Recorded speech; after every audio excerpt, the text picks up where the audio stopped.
Welding electrode number meaning welding rod रो number कौन meaning अच्छी E6013 और 7018 खाली नंबर नहीं यह वेल्डिंग रोड रो कैरेक्टरिस्टिक को कह जाए।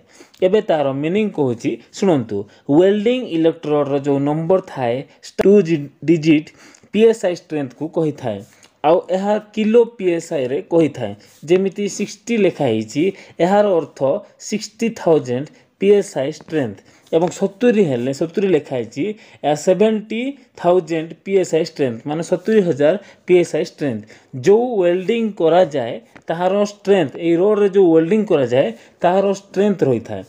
3 डिजिट नंबर तार वेल्डिंग पोजीशन विषय कही थाए।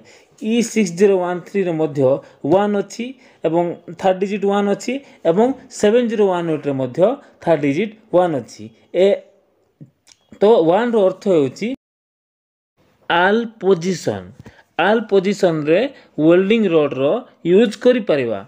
फोर्थ डिजिट होउची फ्लक्स टाइप और करंट कंपाबिलिटी को कही थाए।